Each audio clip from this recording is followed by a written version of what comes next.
Are you thinking about launching a new product across multiple Amazon country stores? Maybe US, Japan, Europe? It can get overwhelming pretty fast. In this episode, we've brought together 3 sellers. They've got very different MBTI types to show you how they launched the same product. But we're gonna be talking about real strategies, real tools, and a real example, a smart cat fountain.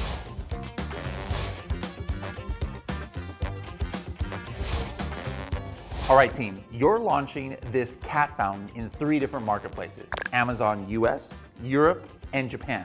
Now, you're gonna have to build your ad strategy based on a mixture of maybe insight, maybe even some instinct. So, how are you going to go after customers in these 3 different marketplaces? Wow, that's a tough one. That's interesting. All right, let's start with our ENTJ. Now, you're a visionary, big plans, bold moves. So what's your targeting game plan? All right, as you know, ENTJs are bold and love strategy. So for me, my goal is a big exposure from day one. When you launch a new product, you have to test fast. You need to know is this product winner or not. To test fast, I need a lot of people to see it and click it and buy it. That's why I will use both auto and manual campaign at the same time. For manual ads, I usually focus like this: 1 main keyword, 3 strong sub-keywords. Plus, I usually also do product targeting the top product already selling in the specific country market. Interesting. So you are testing a lot from day one. For me, we take a more layered approach. We start with auto to harvest search terms and then use those insights to build our master keyword list. Yeah, then after about 90 days, we pull out the winners and we go deep. BPE style stands for broad phrase exact and with single keyword campaigns. Okay, that makes sense. I also use auto to find converting keywords. But when you mention waiting 90 days to pull out the winners, I've been actually starting testing something new recently called keyword groups. It's a new targeting option inside the sponsor product. How does that work? I haven't heard of that one before. You don't need to pick match type, and Amazon will auto-curate keywords set based on the shopping trend. It's quite useful, especially in the first 90 days when I don't have enough data yet for my top performing keywords. I like to push all my variation at the launch to learn fast. Also about the color variation, let's say we have a pink variation. I will create exact match ad for pink plus main keyword to find the people who love pink, like a pink cat fountain. Then, auto campaign, I learn them for everything. Manual campaign, I make them super detailed, setting exact match ad for each color and each ASIN. What's your steps for doing the keyword research? My simple plan, number 1 is to use Amazon Product Opportunity Explorer. Find the top seller, check niche details, find top search terms. These are very good keywords. And then number 2, using Helium-10 too. That's a good one. Use the Silver tool, check what keyword the top seller is using. Pick the best one. Final plan for day 1, 1 main keyword, 3 strong sub-keywords, 10 long-tail keywords. And that's it, ready to launch. Peter, let's move to you now. You're a tactician. Actually, I think you're like me, ISTP. So what's your strategy like? So first, I will put about 80% of my ad budget into sponsor products because it hits buyer right at the bottom of the sales funnel. Okay, when people are searching, they are most likely to buy. That's key for driving earlier sale and boosting organic ranking at launch. So that's sponsored products. What about other things like sponsored brand ads? Okay, for the rest of the 20%, I will go to sponsor brand video and also sponsor display. I want to reach more customers higher up the sales funnel. For the SB video, I will show how the cat fountain works and more importantly, highlight the health benefits for their beloved cats. With SE sponsor display, I will focus on audience targeting for buyers who view or purchase pet-related products in the past. All right, we're talking about different countries here. So how do you tackle this issue of being able to launch in different countries and different languages? Honestly, launching in a non-English geographic is tough, especially if you don't speak the lingo. For this cat water fountain, I want to know which cat breeds are popular in each country and how local people call them. For example, British short hair are commonly called big KH in Germany. In Japan, it's even harder, as they have 3 writing systems. So the same name might appear differently, depends on the buyer. Yeah, they have like the hiragana, katakana, kanji. So how does auto campaigns maybe play in your role to help you with that? Well, auto campaign helps me to see how local are searching. If you check the search term report, you can always find some new keyword you never know before. Photo targeting ad is a must-do now. I always target the top performance cat water fountain already in the market. I split them by brand into separate campaigns, so I can easily track the performance. As for the color variations, I always launch them in separate campaigns. Even the keywords, they are almost the same. Splitting them gives me more exposure opportunity and help me to see which color gets the best CTR and CVR. So I will set up one ad group for each color, all targeting those same 10 variations. After a bit of time, I can see which color does best against which variation, making it easier to spot what is working. All right, well, thank you guys for these great tips. Let's talk about bidding. What are your bidding strategies for new products? It depends on the product. If my product is strong, like it has great price or something special and different, then yes, I bid very strongly to win top of search. Sometimes I even increase the bid by 100% or more to get the top spot. Yeah, I agree with that. 100% sounds aggressive, but sometimes I increase it beyond 100% too. We start by looking at the category medium and top conversion rates using brand metrics in the ad console. That gives us a benchmark to access where we stand, where we are at. If we're underperforming, then we hold back a bit. But if we are close to actually exceeding the category leader, that's when we know we can be more aggressive and start bidding higher. Okay, for new campaigns, especially auto campaigns, I check daily to make sure they have enough budget and then the bids are set correctly. And when I spot any irrelevant keywords, I will negative match them right away to avoid any wasting money.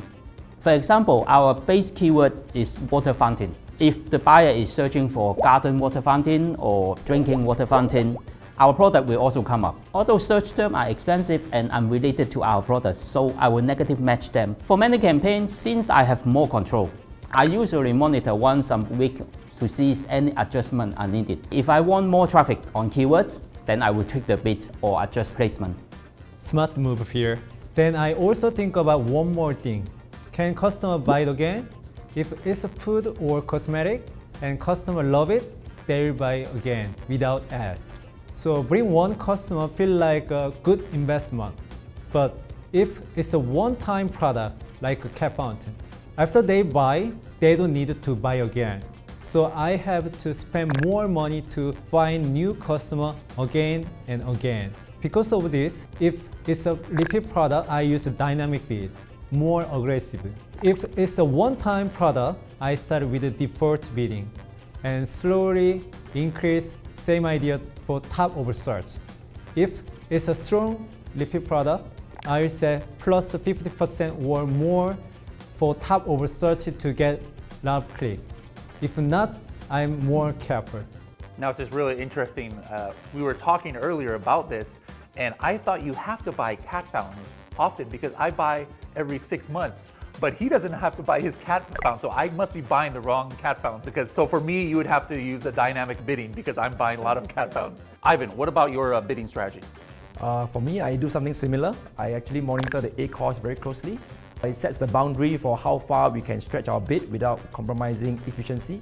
So for us, we look at our placement reports to see if impressions are coming from top of search, rest of search, or product detail pages. That breakdown directly informs how I adjust my bid at launch and which placements I actually prioritize. So for scaling, we layer multiple campaigns with different bidding strategies, up, down, the down only, fixed bid, and adjust our top of search placement modifier when we see too much rest of search exposure.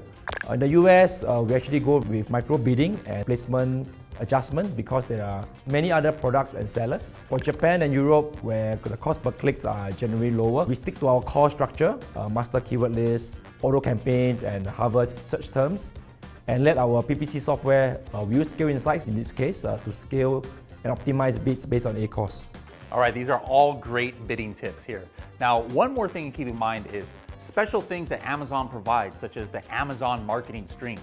With this, if you're using a software like Helium 10 Ads that's connected to the Amazon marketing stream, you can check how your metrics are for advertising by day of week or by hour of day.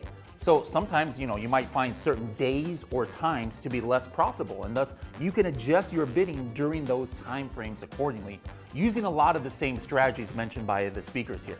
So how do you allocate bids, though, when launching products across different countries? We're talking about different countries here. That's the theme today. So Peter, let's start with you. With limited budget and times, I definitely need to prioritize.